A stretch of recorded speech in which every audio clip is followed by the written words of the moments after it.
አንድ አምላክ በሚሆን በአብ በወልድ በመንፈስ ቅዱስ ስም በማመን የብፁዕ ወቅዱስ የአባታችን ገብረ መንፈስ ቅዱስ ገድል ዓርብ የሚነበበውን እንጀምራለን።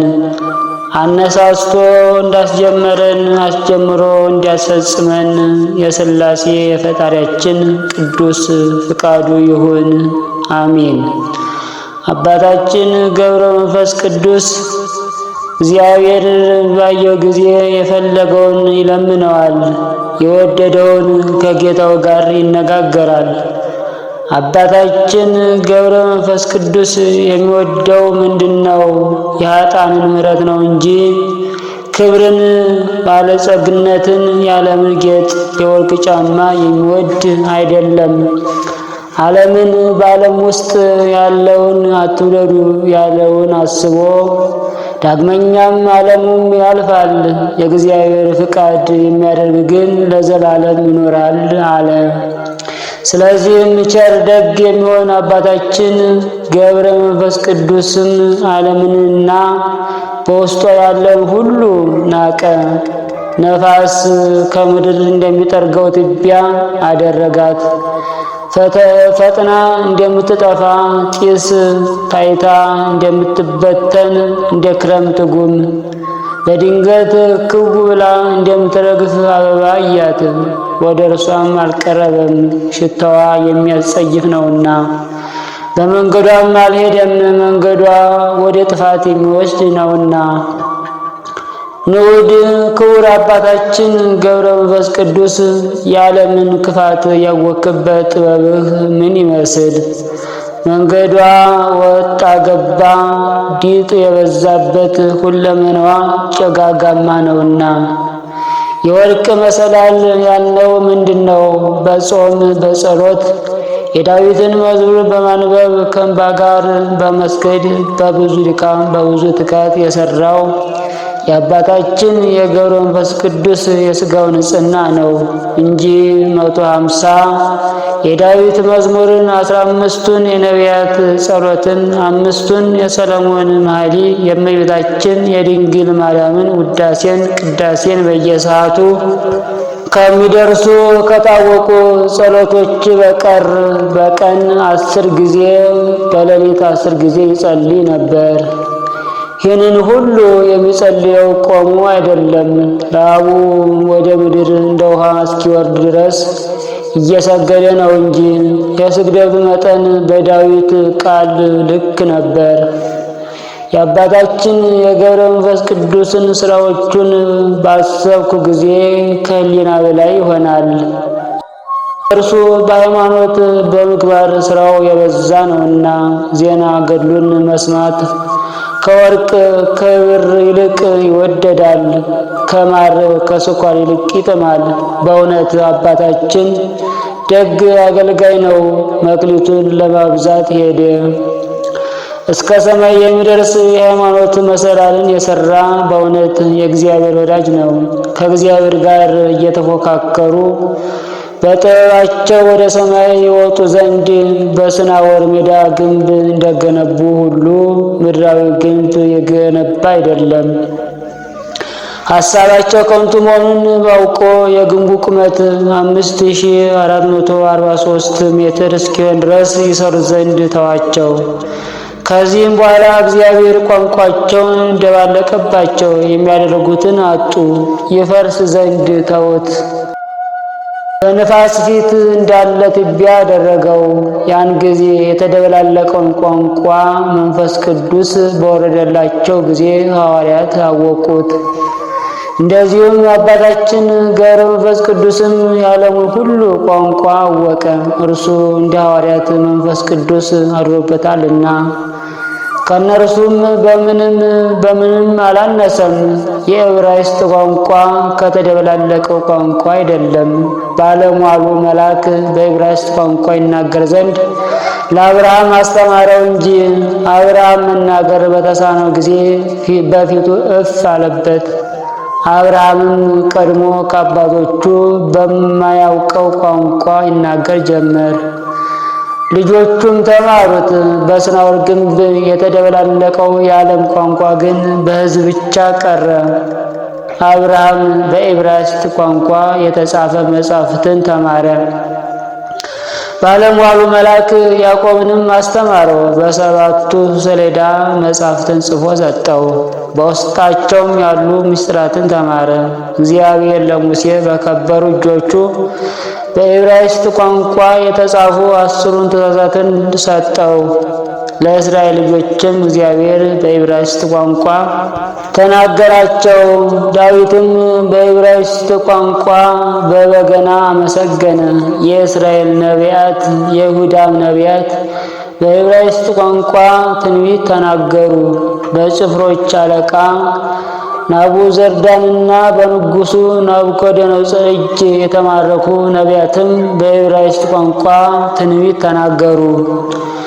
ንጉሥ ስልምናሶር የማረካቸው የፋርስ ምርኮኞች ነቢያትም በዕብራይስጥ ቋንቋ ትንቢት ተናገሩ።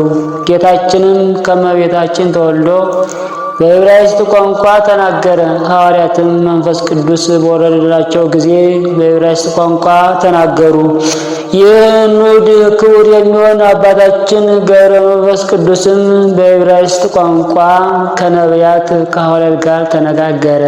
እርሱ ዘመዳቸው ነውና ለአብርሃም ባለሟሉ መልአክ እንዳስተማረው አባታችንንም አስተማረው። እርሱ የመላእክት ወዳጅ ነውና ሰው ሁሉ በወገኖቹና በዘመዶቹ ቋንቋ ይናገራል። አባታችን ገብረ መንፈስ ቅዱስንም አንተ ዘመዳችን ነህ ይሉታል። ስለ ሥጋው ንጽሕና፣ ስለ ገድሉ ብዛት በሃይማኖት በምግባር እንደነርሱ የጸና ስለሆነ ፈጽመው ይወዱታል። ከነቢያት ጋር ይነጋገራል ማለቱ በአካለ ሥጋ የሚታይ አይደለም፣ የኖሩበት ዘመን ይለያያልና። በብርሃን ቤቶች ከእነርሱ ጋር ሆኖ በአካለ ነፍስ ይናገራል እንጂ። ነቢዩ ኢሳይያስ አሸናፊ እግዚአብሔር ዘርን ባያስቀርልን ኖሮ እንደ ሰዶም ብሆን ገሞራንን በመሰል ነበር ያለውን አልሰማህምን? አባታችን ገብረ መንፈስ ቅዱስም እግዚአብሔር በሁለት ወገን በዕብራይስጥ ቋንቋ በጽላት ጽፎ ለነቢያት አለቃ ለሙሴ የሰጠውን ሕግ አወቀ፣ ተረዳ። ነቢዩ ዳዊትም አባታችን ገብረ መንፈስ ቅዱስን ባየ ጊዜ መሰንቆውን አስማምቶ ጻድቅ ግን እንደ ዘንባባ ያፈራል፣ እንደ ሊባኖስ ዝግባ ይበዛል እያለ ዘመረ፣ አመሰገነ። አባታችንም የዳዊትን ምስጋና ሰምቶ ደስ ይለዋል። የዳዊትንም መዝሙር ዘወትር ያነባል፣ ስንፍናና ድካም የለበትምና።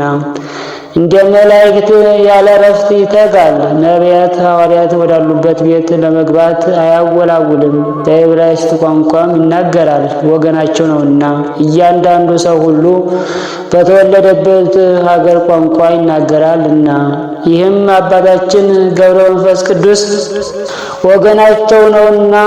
በራቅሊጦስ መንፈስ ቅዱስ በስናዖር ምድር በዓለሙ ሁሉ የተበተኑን ቋንቋ ለሐዋርያት ገለጸላቸው፣ ያስተምሩም ዘንድ ወደ ዓለም ዳርቻ ላካቸው። እንደዚሁም እግዚአብሔር አባታችን ገብረ መንፈስ ቅዱስን ወደ ዓለሙ ዳርቻ ሁሉ ላከው፣ በሀገሩ ሁሉ ቋንቋ እንዲናገር አደረገው። በተራራ በገዳማት በዋሻ በፉርክታ በገድል በጉድጓድ ያሉት ሁሉ ይጎበኛቸው ዘንድ ወደ ተመረጡ መነኮሳት ሂድ ብሎ አዘዘው። ሲሄድም እንደ ሰው አይደለም፣ እንደ መላእክት ነው እንጂ በበር የሚገባ አይደለም፣ በጎንም በጣሪያውም ሳይከፍት ይገባል እንጂ። አመጣጡ እንደ መንፈስ ቅዱስ ነውና፣ አካሄዱም እንደ መላእክት ነውና። ከጨለማ ቦታ በገባ ጊዜ እንደ መብራት ያበራል። የሚያበራው እርሱ አይደለም፣ በእርሱ ላይ ያደረ የእግዚአብሔር ጸጋ ነው እንጂ። የሚሰራውም እንደ ሰው አይደለም፣ እንደ እግዚአብሔር ልጅ እንደ ኢየሱስ ክርስቶስ ነው እንጂ። በወንጌል በመሸ ጊዜ ደቀ መዛሙርቱ አይሁድን ስለፈሩ ተሰብስበው የነበሩበት ቤት ደጁ ተቆልፎ ሳለ ጌታችን ኢየሱስ መጥቶ በመካከላቸው ቆመና ሰላም ለእናንተ ይሁን አላቸው ተብሎ እንደተነገረ። አባታችን ገብረ መንፈስ ቅዱስም ወደ ወደደው ቦታ ይገባል። እንግዲህስ ወዲህ እናንተ ከቅዱሳን ጋር ባላገሮችና የእግዚአብሔር ቤተሰቦች እንጂ እንግዶችና ምጻተኞች አይደላችሁም። በነቢያትና በሐዋርያት መሠረት ላይ ታንጻችኋልና የሕንጻውም የማዕዘን ራስ ድንጋይም ኢየሱስ ክርስቶስ ነው እንዳለ ጌታችን ኢየሱስ ክርስቶስም የሚወደኝን እወደዋለሁ፣ አባቴም ይወደዋል፣ ወደ እርሱም መጥተን ከእርሱ ጋር አብረን እንኖራለን እንዳለ የመንፈስ ቅዱስ ማረፊያ እናደርገዋለን የተባለውም ውስጡና ውጩ አምሮ የሚታይ እንደጠራ የቀንዲል መብራት የሚያበራ ከኃጢአት ንጹሕ የሆነ አባታችን ገብረ መንፈስ ቅዱስ ነው።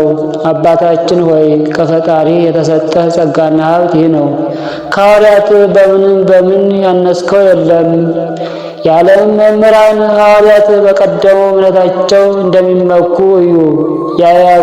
የያዕቆብ ወገን ስለሆኑ ዘመዳችን ነህ አሉት። እመቤታችንም ወዳጄ ትለዋለች፣ እርሷን መስሏልና ልጇ ኢየሱስ ክርስቶስንም መስሏልና ከሰማይ በታች እርሱን የሚመስለው የለም። ከካህናትም ከዲያቆናትም ቢሆን እንደ እርሱ የሚጋደል የለም። የሥጋን ግብር አልፈለጋትም፣ እንደ መላእክት ኖረ እንጂ። የዓለምን ጥቅም ገንዘብ ያደርግ ዘንድ ያልወደደም ጌታችን ኢየሱስ ክርስቶስ ወርቅን፣ ብርን፣ ልብስን፣ በትርን አትያዙ ብሎ ሐዋርያትን እንዳዘዛቸው አባታችን ገብረ መንፈስ ቅዱስም የእግዚአብሔር ሕግ ጠበቀ። ከዓለም ምን አልያዘም። እንደ ሐዋርያትም በልዩ ልዩ ጌጥ የተጌጠ ልብስን አልለበሰም። ቆዳን፣ ጨርቅን፣ የፍየል ሌጦ እንደለበሱ እንደ እንጦስ፣ እንደ መቃርስ እንደ ሌሎች መነኮሳት አልለበሰም። ዓለምን በውስጧ ያለውን ሁሉ ጣለ እንጂ እንጀራን ይበላ ዘንድ አልፈለገም። እህልን፣ የዛፍ ፍሬዎችን፣ የበረሃ ቅጠላቅጠሎችን ይቀምስ ዘንድ አልወደደም። ውሃንም ይጠጣ ዘንድ አልወደደም። በእጁ የሚይዘው በትርንም ገንዘብ ያደርግ ዘንድ አልፈለገም። ለጸሎት በሚቆምበት ቦታም ቢሆን መቆሚያን አልያዘም። ቀጥ ብሎ ይቆማል እንጂ ለወገቡም የሚጠጋበት አላበጀም። እንጨት ተደግፎም ቢሆን ድንጋዩም ተደግፎም ቢሆን ጥግ ይዞም ቢሆን አልቆመም። እንደ ምሰሶ እንደ ድንጋይ ሐውልት እንጂ ዘርግቶ ይቆማል እንጂ በመጥረቢያ የማይፈለጥ የንፋሳት ኃይል የማያናውጠው የበጋ ሐሩር የደጋ ውርጭ የክረምት ዝናብ የማይበግረው አባታችን ገብረ መንፈስ ቅዱስ ይህ ነው። በእውነት አባታችን በመነቅነቅ የማይንቀሳቀስ ጽኑ ምሰሶ ነው። የበረሃ ሐሩር የማያስፈራው ነው። ስለ ትሩፋቱ ንጹሕ የሆነ መረግድና ጳዚዮን የሚባል ዕንቁ እንለዋለን። ስለ ቅላቱም ሰንፔር የሚባል ዕንቁ እንለዋለን። ለሚያየው ሰው ታላቅ ጥቅም አለው። አባታችን እስኪደክም ድረስ ያለ እረፍት በመዓልትም በሌሊትም እየሰገደ እንደ ምሰሶ ተተክሎ ኖረ። የላቡ ነጠብጣብም ከሰማዕታት ደም ጋር ተቆጠረ። አባታችን ገብረ መንፈስ ቅዱስ ሆይ ተጋድሎን አበዛህ፣ ከነቢያት ከሐዋርያት ጋር ተዛመድክ፣ ከመላእክት ጋርም ተወዳጀህ። በእመቤታችን ማርያም ዘንድ ተወደድክ። ከጻድቃን ከሰማዕታት ይልቅ አንተ ትመረጣለህ። ከኃላፊው ዓለም የራቁ ሕዋሳቶችህ ንዑዳን ክቡራን ናቸው። አስቀድመን እንደ ምሰሶ ቆሞ ኖረ ወዳልነው እንመለስ። ከእናቱ ማኅፀን ከወጣ ጀምሮ የሚጠለልበት ዛፍ የሚጠጋበት ዋሻ በሌለበት በረሃ ራቁቱን ቆመ። እንደዚሁም እስከ ዕለተ ሞቱ ድረስ ራቁቱን ኖረ። ገዳማውያን የሚለብሱትን አጽፍ የሚታጠቁትን ማቅ አላወቀም።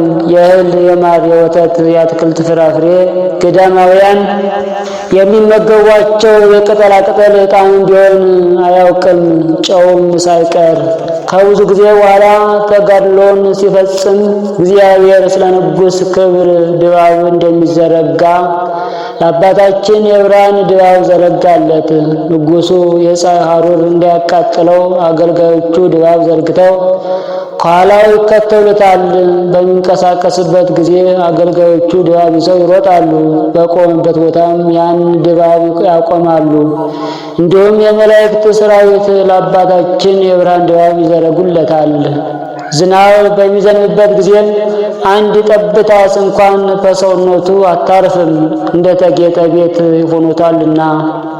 አባታችን ገብረ መንፈስ ቅዱስም የነበረባት ቦታ እንደደረቀች ባየ ጊዜ ይህች ቦታ በኃጢአት የደረቀች እነሳላታለሁ ይላል።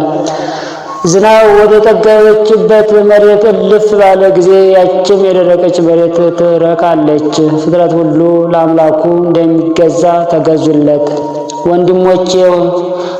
ወንድሞቼ ጌታችን ኢየሱስ ክርስቶስ በምድር ላይ ለአባታችን ገብረ መንፈስ ቅዱስ ያደረገለትን ድንቅ ሥራዩ ቃል ኪዳን እንደሰጠው ከምድር ነገሥታት ሀብት የሚበልጥ ታላቅ ክብርን እንደሰጠው እዩ። በሞቱ ጊዜ አይደለም በሕይወተ ሥጋ ሳለ ነው እንጂ በሥጋዊ አባት ፈንታ ወልድ አባት ሆነው። በምድራዊ እናት ፈንታ እመቤታችን ድንግል ማርያም እናት ሆነችው። በዘመድ በወገር ፈንታ ነቢያት ሐዋርያት ዘመድ ወገር ሆኑት። በምድር እንዳሉ ሹማምንት ፈንታ የመላእክት አለቆች ይታዘዙለታል፣ እንደ ንጉሥም ያከብሩታል። በወንድና በሴት አገልጋይ ፈንታ 40 መላእክት ይላኩታል። በምድራዊ ቤት ፈንታም ሰማይ የሚመስል የብርሃን ድንኳን ተከለለት። በምድራዊ ልብስ ፈንታም እንደ ልብስ የሚሞቅ ጸጉርን በሰውነቱ ሁሉ አበቀለለት። በበጎ ማዛን ፈንታ ከሽቱ ሁሉ እንደሚበልጥ እንደ ጥቅምት ወር ጽጌረዳ የሚወደድ ማዛ ተሰጠው። በከበሩ የነገሥታት ዙፋኖች ፈንታ ፀሐይ፣ ጨረቃ፣ ከዋክብት ከሰማይ በታች ከምድርም በላይ እንደሚኖሩ ከምድር በላይ ከሰማይ በታች ይኖር ዘንድ ሰረገላ ተሰጠው። የጦር ፈረሶችን የሚጋልቡ የንጉሡን ጠላቶች ማርከው ለጌታቸው እጅ መንሻ አድርገው በሚያቀርቡ ኃይለኞች አርበኞች በሆኑ ጭፍራ ፈንታ አባታችንን በኤልያስ ሰረገላ ተጭኖ የሚዋጋበትን ጦርና ጋሻ ይዞ ይኸውም መስቀል ነው። ሳጥናኤልን ከነሰራዊቱ ወጋው። ከእጁም ብዙ ነፍሳትን ባርኮ ከሲኦል በረሃ አወጣቸው። አባታችን ገብረ መንፈስ ቅዱስም በምድራውያንና በሰማያውያን ዘንድ እንዲህ ከፍ ከፍ አለ፣ ከበረ። በእውኑ ከምድር ነገሥታት ሁሉ እንደዚህ ያለ ክብር የሚያገኝ ሰው አለን? በመልአኩም ክንድ 1 ወይም 2 ወይም 3 ክንድ ይኸውም በሰው ክንድ 144 ክንድ ነው። በዚህ ዙፋኑን የሚያደርግ አለን? የእሳት መብረቅ የተጎናጸፉ መላእክትን ባይኑ ያያቸው ዘንድ በእጁም ይዳሳቸው ዘንድ ለሰው ልጅ አይቻለውም። ሁለመናቸው እሳት ነውና ግርማቸውም የሚያስፈራ ነውና፣ አባታችን ግን አይፈራቸውም፣ እንደ እነርሱ ንጹሕ ነውና በብርሃን ሰረገላቸው ተሸክመው ያሳርጉታል። ወንድሞች ሆይ እርሱ እንደኛ ሰው ነው፣ እንደምንታመም ይታመማል፣ እንደኛ ደካማ ሥጋ ለብሷል። እንዲህ አይነት ልልና ክብር በምን አገኘ? በድኅነት በንጽሕና በቅድስና አይደለምን? እኛ እንደ እርሱ ሕይወትን የዘላለም ሀብትን እናገኝ ዘንድ ድኅነትን ንጽሕናን ገንዘብ እናድርግ። የጌታችን ወንድም ያዕቆብ ባለጸጎችን ሲከሳቸው አሁንም እናንተ ባለጸጎች ኑ፣ ስለምትመጣባችሁ መከራም ዋይ ዋይ እያላችሁ አልቅሱ። እህላችሁ ለቅዟል፣ ልብሳችሁም በብል ተበልቷል፣ ወርቃችሁና ብራችሁ ዝጓል፣ ዝገቱም ምስክር ይሆንባችኋል፣ ሥጋችሁንም እንደ እሳት ይበላል ብሎ እንደተናገረ። ስለዚህም አባታችን ገብረ መንፈስ ቅዱስ ከዚህ ዓለም ባለጸግነት ሸሸ፣ ራቀ። በእውነት ባለጸጋ ስለ ጉስቁልናው ያለቅሳል፣ ተድላ ደስታውን በምድር ላይ ፈጽሟልና። ነቢዩ ኢሳይያስ ብሩ እሳት ሆኖ ይበላዋል እንዳለ ከነገሥታት ከመኳንንት እንዲህ ያለ ባለጸግነት አያችሁን?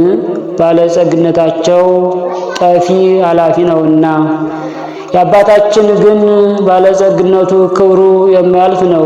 ነቢዩ ዳዊት ከራስ ከጺም እንደሚፈስ እንደ አሮን ጺም በልብሱ መደረቢያም እንደሚወርድ ሽቱ ነው እንዳለ፣ በእውነት የአባታችን ገብረ መንፈስ ቅዱስም ጺም እንደ አሮን ጺም ረጅም ነው። የፊቱም ቅላት እንደ ሮማን ሽቱም ያልነው የክህነቱ ክብር ነው። ማርያም እንተ እፍረት በጌታችን በኢየሱስ ክርስቶስ ራስ ላይ እንዳፈሰሰችው ሽቱ ነው። ከፊቱም ብርሃን ይወጣ ነበር፣ በጽዮን ተራሮች ላይ እንደሚወርድ ጠል። እንዲሁም አባታችን ከጺሙ እስከ እግሩ ድረስ ይወርዳል። የአባታችን የመዓዛው ሽታ እንዲሁ ነው። መምጣቱም ሳያዩት በመዓዛው ከሩቅ ይታወቃል እንጂ። ከዚህም በኋላ እግዚአብሔር አባታችን ገብረ መንፈስ ቅዱስን መጋቢት 27 ቀን ወደ ቤተ ክርስቲያን ሄዶ ሥጋውን ደሙን ያዘጋጅ ዘንድ አዘዘው። ለእስራኤል ልጆች በግብፅ ምድር የተሰራ ሕግን ይፈጽም ዘንድ የፋሲካውን በግ በማረድ ሐሙስ ማታ እንዳደረገው የሞቱን መታሰቢያ ያደርግ ዘንድ አዘዘው። በማግስቱም እርሱ ራሱ የፋሲካ በግ ሆነ፣ በአይሁድ እጅ መሥዋዕት ሆነ። ጳውሎስ እናንተም ሥጋውን ደሙን በመቀበል ለአዲስ ብሆ ትሆኑ ዘንድ አሮጌውን እርሾ አስወግዱ እንዳለ በኦሪት መሥዋዕትና በወንጌል መሥዋዕት መካከል ልዩነት እንዳለ ለመጠየቅ ቤተ ክርስቲያንን አጫት። ጌታ ደቀ መዛሙርቱን ይህን ኅብስት ስትበሉ ይህን ጽዋ ስትጠጡ የሞቴን መታሰቢያ አድርጉ አላቸው። እንደዚሁም አባታችን ገብረ መንፈስ ቅዱስን ከሌሎች ስውራን ቅዱሳን ጋር ሥጋውን ደሙን ያዘጋጅ ዘንድ አዘዘው። ከዚህም በኋላ አባታችን ገብረ መንፈስ ቅዱስ ጌታችን እንዳዘዘው ከሁለቱ ቅዱሳን ጋር ተነስቶ ሄደ። የአንዱ ስሙ ፍሬ ቅዱስ፣ የሁለተኛው ስሙ ዘርአ ቡሩክ ይባላል። አባታችን ሦስቱም አባታችን ወደሚወደው ወደ አባ ዮሐንስ ገዳማዊ ደረሱ። ከዚህም በፊት የመጠየቅ ልማድ ነበራቸውና ገዳማዊ አባ ዮሐንስም አባታችን ገብረ መንፈስ ቅዱስን ባየው ጊዜ ፈጽሞ ተደሰተ። አባታችንንም ወደ እኔ መምጣትህ በደህና ነውን ብሎ የከበረች ሰላምታ ሰጠው። አባታችን አባ ዮሐንስን ለምን ስራ ፈት ሆነ ቆመሃል? በውስጧ ሥርዓተ ቁርባን እንፈጽም ዘንድ ወደ ቤተ ክርስቲያን እንሂድ፣ እግዚአብሔር አዞናልና አለው። ገዳማዊ አባ ዮሐንስም አባታችንን አባቴ ሆይ የሀገሩ ሰዎች ባዩኝ ጊዜ ይዘባበቱብኛል። እርሱ የገዳም ሰው ሲሆን በጾም ወራት ከእባቱ ለምን ወጣ ይሉኛል።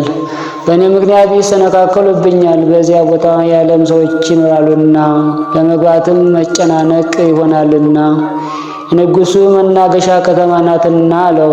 ስለዚህም ገዳማዊ አባ ዮሐንስ ወደዚያ መሄድን ፈራ። አባታችን ገብረ መንፈስ ቅዱስም አባ ዮሐንስን በቀኝ በኩል ባለው መንገድ ወርደህ ፈጥነህ ግባ፣ ሰዎች እንዳያዩ እግዚአብሔር ይሰውርሃል አለው። አባ ዮሐንስም የአባታችንን ነገር በሰማ ጊዜ ፈጥኖ ወረደ እንጂ አልተጠራጠረም። አባታችንም እንደነገረው በዚያ ብዙ ሰዎች ተሰብስበው ሳለ ያየው ሰው አልነበረም። ሳያዩት ገባ። ገብቶም አባታችን ገብረ መንፈስ ቅዱስን፣ ፍሬ ቅዱስን፣ ዘርአ ቡሩክን ከዚያ አገኛቸው። በሰው እጅ የተሰራ የምድራዊት ቤተ ክርስቲያንን መገልገያዋ፣ መብራቶቿ፣ ሰረገላዋ፣ ስራዋ ከመሬት እስከ ጣራ ድረስ ያለው ማዕዘኖቿ፣ ምሰሶቿ፣ የቀደመው ስራዋ ሁሉ ተነሳ፣ ጨለማ ተወገደ። በምድር ላይ የሚመስለው የሌለ የብርሃን ድንኳን ተተከለ። በቅዳሴ ጊዜ የሚገባ የወርቅ ጻሕል፣ የወርቅ ጽዋ፣ የወርቅ ዕርፈ መስቀል፣ ማዕፈድ፣ ለቁርባን ሥርዓት የሚገባው ሁሉ ከሰማይ ወረደ። ምንም የቀረ የለም። በሐር ፈትል የተሸለመ በወርቅ ሐር የታሸበ እንደ ሮማን ወርቅ ያለ መጋረጃ ተጋረደ። መልኩ እንደ ምድራዊ ወርቅ አይደለም፣ ለዓይን የማይታይ በእጅ የማይዳሰስ ነው እንጂ መልኩ የሚያስደንቅ ስራው የሚያንጸባርቅ ነው። ዳግመኛም ለቅዳሴ የሚሆን ልብሰ ተክህኖ ወረደ። ዳግመኛ በወርቅ መሶብ በአውሎጊያ ጋር የሕይወት ኅብስት ወረደ፣ ወይንም በጽዋ ሞልቶ ወረደ። ጌታችን ኢየሱስ ክርስቶስ በእናቱ ስም በሦስት ድንጋዮች ቤተ ክርስቲያን ሰርቶ ከፈጸመ በኋላ ከደቀ መዛሙርቱ ጋር እንደቀደሰ አባታችን ገብረ መንፈስ ቅዱስም ሥርዓት ሁሉ ከተፈጸመ በኋላ ለቅዳሴ ተሰየመ። ጌታችን ኢየሱስ ክርስቶስ ያን ጊዜ ልብሰ ተክህኖን እንደለበሰ አባታችን ገብረ መንፈስ ቅዱስም ልብሰ ተክህኖን ለብሶ የዓለሙ ኃጢአት የሚያስተሰርይ በግ ክርስቶስን ለመሰዋት ተዘጋጀ። ፍሬ ቅዱስም ይራዳው ነበር፣ ዘርአ ቡሩክም በዲቁና ያገለግል ነበር። አባታችን ገብረ መንፈስ ቅዱስም ይህ ሁሉ በተዘጋጀ ጊዜ በእግረ ሕሊና ተመላለሰ። የዚህን ዓለም ሥራ ለማከናወን የሚሮጥ በእግረ ሥጋ አይደለም፣ ንጹሐት ክቡራት በሆኑ እጆቹ ሥጋውን ለመዳሰስ ቀረበ። ኃጢአት በሚሰሩ እጆች አይደለም፣ ክቡር ሥጋውን በሚፈትት ንጹሐት ክቡራን በሚሆኑ እጆቹ ነው እንጂ። የእናቱም ቤት የተባለች ቤተ ክርስቲያን ይህችውም ከሰማይ ወረደች አዲሲቱ ኢየሩሳሌም ናት። በመሠዊያው ላይ አኖረ። በግ ወልደ እግዚአብሔር የሚሰዋበትን አዘጋጀ። በእጁም በያዘው ጊዜ የክርስቶስ ሥጋ ሆነ። ኪሩቤል በመሠዊያው ዙሪያ መብራት በሚበራበት ክንፋቸውን እያርገበገቡ ቆሙ። እርሷ በምድር ያለች የመላእክት ሰረገላ ናትና እርሱ በሰማይ ያለ የመላእክት ሰረገላ እንደሆነ እግዚአብሔር ከሰረገላው ጋር በሰማይ እንዳለ በዚህም አለና ሁሉ አዲስ አይደለም። ዮሐንስ አቡቅለምሲስ ምስጢር እንዳየ ሁሉ ተፈጸመ እንጂ። ወደ ሥርዓተ ቅዳሴው እንመለስ። ንዑዳት ክቡራት በሆኑ እጆቹ ሥጋውን ደሙን ለማክበር ተዘጋጀ። ዓለም ሁሉ በእጁ የያዘ እግዚአብሔር ቡሩክ ነው፣ አሜን። ተቀዳሚ ተከታይ የሌለው ጌታችን መድኃኒታችን ኢየሱስ ክርስቶስም ቡሩክ ነው፣ አሜን። በራቅሊጦስ መንፈስ ቅዱስም ቡሩክ ነው፣ አሜን አለ። ከዚህም በኋላ የጳውሎስ የጴጥሮስ መልእክት የሐዋርያትን ሥራ አነበቡ። ከዚህም በኋላ አባታችንም የዮሐንስ ወንጌል ከሰማይ ወረደ የሕይወት እንጀራ እኔ ነኝ የሚለውን ወልድ ያመነ የዘላለም ሕይወት አለ እስከሚለው ድረስ አነበበ። ያነበበውም በምድራዊ መጽሐፍ አይደለም፣ ከሰማይ በወረደለት መጽሐፍ ነው እንጂ። በዚያች ሰዓት ታላቅ ግርማ ሆነ። የበግ ክርስቶስን መስዋዕት ያዩ ዘንድ መላእክት ወርደዋልና። የክብር ባለቤት ይህ ማን ነው? በወዳጁ በአባታችን በገብረ መንፈስ ቅዱስ እጅ የተሰዋው በግ ክርስቶስ ነው እንጂ። ቀንዶቹ በዕፀ ሳቤቅ ተይዘው የታየ ይስሐቅን የተቤዠው በግ ነው። ዳግመኛም ነቢዩ ኢሳይያስ ስለ እርሱ እንደ በግ ለመታረድ መጣ ብሎ የተናገረለት እውነተኛ በግ ነው። በዚያን ጊዜም በአባታችን በገብረ መንፈስ ቅዱስ ፊት እንደ ነጭ በግ ሆኖ ታየው። በእጆቹ በያዘው ጊዜ ግን ኅብስት ሆነ። የጌታችን የመድኃኒታችን የኢየሱስ ክርስቶስ ቅዱስ ሥጋውን ክቡር ደሙን ያደርገው ዘንድ አቤቱ ጌታዬ ሆይ በዚህ ኅብስት በዚህ ጽዋ ላይ መንፈስ ቅዱስን ትልክልን ዘንድ እንማልድሃለን ባለ ጊዜ መለኮታዊ ኃይል የተዋህደው ሲሆን ራሱን በኅብስትነት በወይንነት ገለጸ። ቅዱስ ሥጋውን ክቡር ደሙን ወደ መሆን ይለወጥ ዘንድ አባታችን ገብረ መንፈስ ቅዱስ ሥጋውን ደሙን ለማክበር በቀረበ ጊዜ ያን ጊዜ ሰማያዊ አባቱ በካህን ገብረ መንፈስ ቅዱስ እጅ የልጁን መሥዋዕት ያይ ዘንድ ወደ ታች ተመለከተ።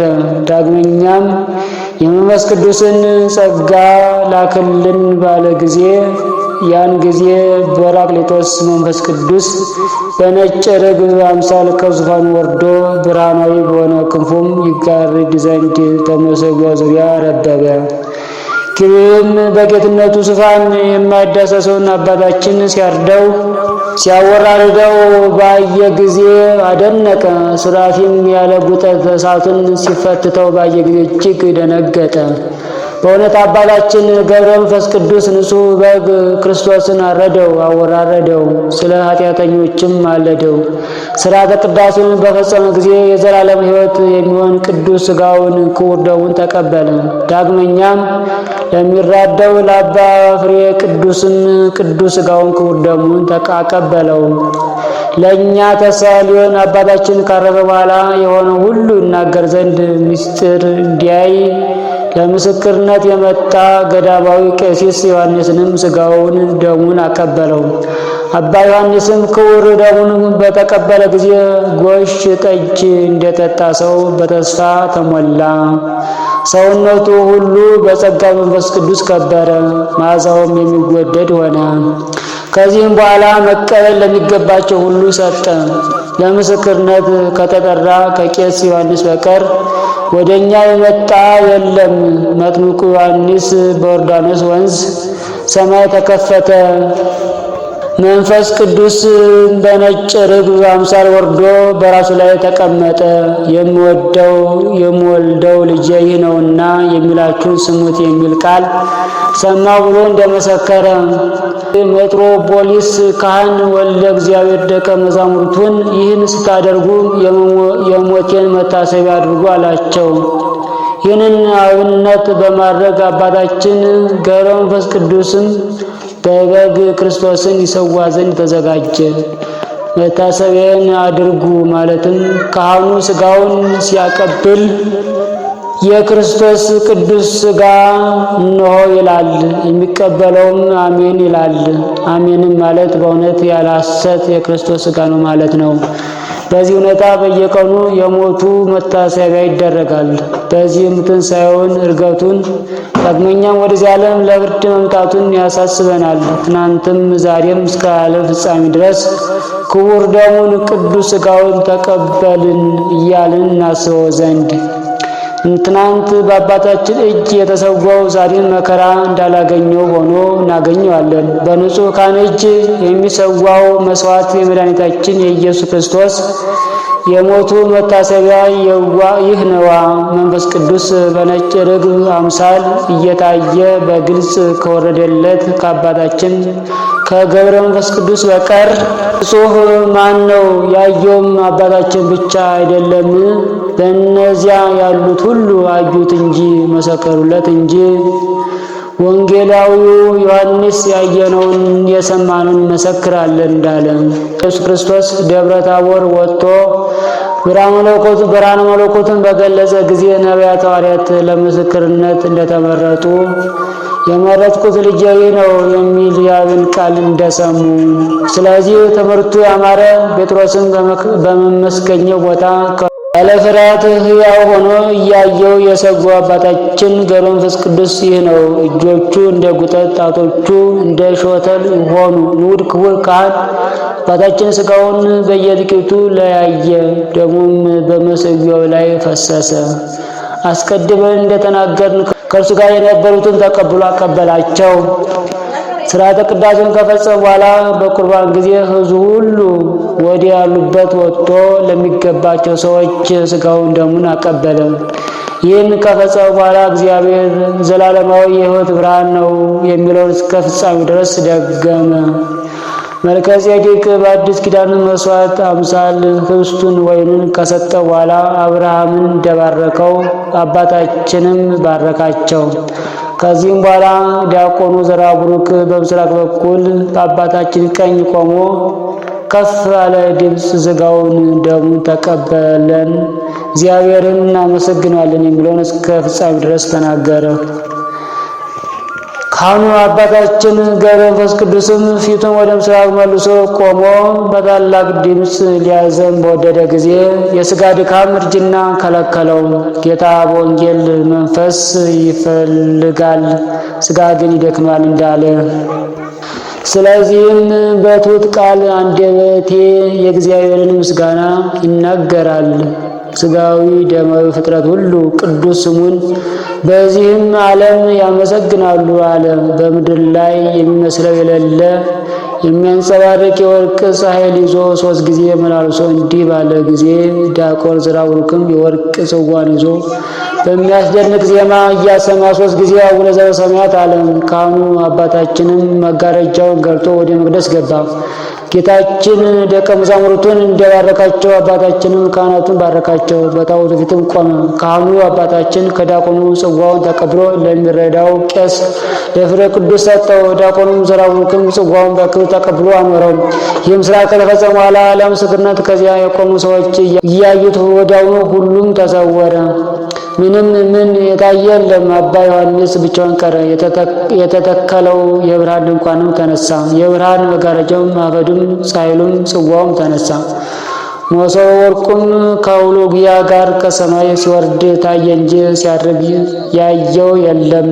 ከዮሐንስ ፊት እንደ ሸረሪት ድር ተገፈፈ እንጂ የሆነውን አላወቀም። ጥቂት እልፍ ብሎ ዲያቆን ዘርዓ ቡሩክ ልብን ደስ የሚያሰኝ መዓዛው ድንቅ የሆነ መልኩ እንደ በረዶ እንደ ድንብላል ነጭ የሆነ አውሎጊያ በእጁ ይዞ አየ። አባታችን ገብረ መንፈስ ቅዱስ የሚወደው አባ ዮሐንስን ባየው ጊዜ አቀበለው ዘንድ በእጅ ካለው አውሎጊያ አትሰጠኝምን አለው። ዲያቆን ዘራውሩክም አባ ዮሐንስን ቀበለው ዘንድ ስጠኝ ስላለው ፈገግ አለ። አንተ በሰው እጅ የተሰራ ምድራዊ ምግብ ትመገባለህና አይገባህም አለው። ከዚህም በኋላ ዲያቆን ዘራውሩክም ተሰወረው። አባ ዮሐንስም በልቶትም እንደሆነ አላየም፣ አውሎጊያን ይዞ አየ እንጂ። አባ ዮሐንስም የቤተ ክርስቲያን ስርዓቷ ወደ ቀድሞ ስርዓቷን እንደተመለሰ ባየ ጊዜ አባታችን ገብረ መንፈስ ቅዱስ እንደወጣ አውቆ እርሱም ሰው ሳየው ወጣ።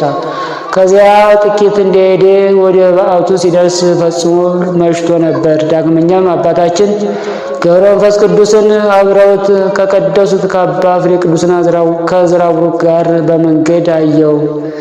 ስላያቸው ደስ አለው። አባቶቼ ወዴት ትሄዳላችሁ? ከማንስ ቤት ትጠራላችሁ? አላቸው። እገሌ በተባለው በደብር እናድራለን አሉት፣ እግዚአብሔር ያዞናልና። አባ ዮሐንስም ነገራቸውን ሰምቶ አደነቀ። እነርሱም አድንቀው ተሰወሩት። ከእናቱ ማፀን ጀምሮ በተመረጠው በአባታችን ገብረ መንፈስ ቅዱስ እጅ የእግዚአብሔር ጸጋ ስላገኘ እያደነቀ ወደ በዓቱ ገባ። በእውነት ክህነቱ ያማረ ካህን ነው። በሥጋውም ኃጢአት የለበትም። እርሱን ያዩ ዓይኖች ንዑዳት ክቡራት ናቸው። እርሱን የሳሙ ከንፈሮች ንዑዳት ክቡራን ናቸው። ትምህርቱን የሰሙ ጆሮቹም ንዑዳት ክቡራን ናቸው። መዓዛው ልዩ ልዩ የሆነ ርሄ ከሚባል ሽቱ ይልቅ የሚወደድ መዓዛውን ያሸተቱ አፍንጮች ንዑዳን ክቡራን ናቸው። ከእርሱ ጋር የተነጋገረ አፍ ንዑድ ክቡር ነው። እርሱን የዳሰሱ እጆች ንዑዳት ክቡራን ናቸው። በእርሱ የተባረኩ ጣቶችም ንዑዳት ክቡራን ናቸው። ከእርሱ ጋር የተመላለሱ እግሮችም ንዑዳት ክቡራን ናቸው። በእጁ ቅዱስ ሥጋውን ክቡር ደሙን የተቀበሉ ከንፈሮችም ንዑዳት ክቡራን ናቸው። በእጁ የተፈተተውን ህብስት ያላመጡ ጥርሶች ንዑዳት ክቡራን ናቸው። ከእርሱ ጋር የተናገሩ ልሳኖች ንዑዳት ክቡራን ናቸው። ምስጋናውን የተናገረ ገድሉን ያጻፈ ንዑድ ክቡር ነው። ከእርሱም በፊት የነበሩ ነቢያት፣ ሐዋርያት፣ መምህራን እንደበሉ ምድራዊ እንጀራን እየበላ አይደለም። በዓይኖቹ ሕያው ሆኖ እያየ በእጆቹ አከናውኖ ሕይወት የሚሆን የእግዚአብሔርን ልጅ ሥጋውን በላ እንጂ። ነቢያት የተመገቡት ህብስት ግን የሥጋ ምግብ ነው። መልአኩ ለነቢዩ ለኤልያስ ህብስተ መና እንደሰጠው በዚያም ህብስት ኃይል 40 ቀን 40 ሌሊት እንደተጓዘ ለዕዝራ ሱቱኤልም መልአኩ ዑራኤል ጥበብን የሚገልጽ የእሳት ጽዋን ባጠጣው ጊዜ በዚህ እህል ሳይበላ ውሃ ሳይጠጣ መጻሕፍትን እያሰባሰበ 40 ቀንና 40 ሌሊት እንደቆየ አልሰማህምን? ጌታችንን በሰርግ ቤት በ6 ጋኖች ውሃ ሞልቶ ወደ ወይን ለወጠው። የቀመሱትም ሰዎች እያደነቁ ድረስ ጣፋጭ ሆነ። ይህም እግዚአብሔር በሥጋ አሰራር የሰራው አይደለም፣ በመንፈስ ስራ ነው እንጂ። አዲስ ወይን ጣፋጭ ስለሆነ ከጥጋብም በኋላ ይጠጡታል። ይህም አባታችን ገብረ መንፈስ ቅዱስ ግን ለጥጋብ እንደተቀዳ እንደቀና ወይን አይደለም። ነቢዩ ዳዊት ስለዚህ ደም ጽዋ በእግዚአብሔር እጅ ነውና ያልተቀላቀለ የወይን ጠጅ ሞላበት። ከዚህም ወደዚያ አገላበጠው። ነገር ግን አተላው አልፈሰሰም። የምድር ኃጢአተኞች ሁሉ ይጠጡታል። ዳግመኛም ጽዋህም ጽኑ ነውና የሚያረካ ነው ብሎ እንደተናገረ አባታችንን በመሠዊያው ላይ የወልደ እግዚአብሔርን ደም አንጠፈጠፈ። ዳግመኛም ነቢዩ ዳዊት የሚያስደነግጥ ወይንን አጠጣኸን አለ። የሚያስደነግጥ ወይን ምንድን ነው? አራዊ ለንጊኖስ በጦር በወጋው ጊዜ ከቀኝ ጎኑ የፈሰሰ የክርስቶስ ደም ነው እንጂ። ለሚያየው ሰው ዓይኑ የከፋ በኃይለኛ ነጸብራቅ እንደሚጎረጎር መብረቅ ሰይጣንን ያስደነገጠው በእውነት የሚያስደነግጥ ወይን ነው። ንጹሕ ካህን አባታችን ገብረ መንፈስ ቅዱስ የቀዳው ወይን ለተጠሙ ሰዎች መጠጥ የሚሆን በእውነት የሚያረካ ወይን ነው። የአባታችን ገብረ መንፈስ ቅዱስ ጸሎቱና በረከቱ በእኛ በልጆቹና በመላ ሕዝበ ክርስቲያን ላይ ለዘላለም ጸንቶ ይኑር ለዘላለሙ አሜን።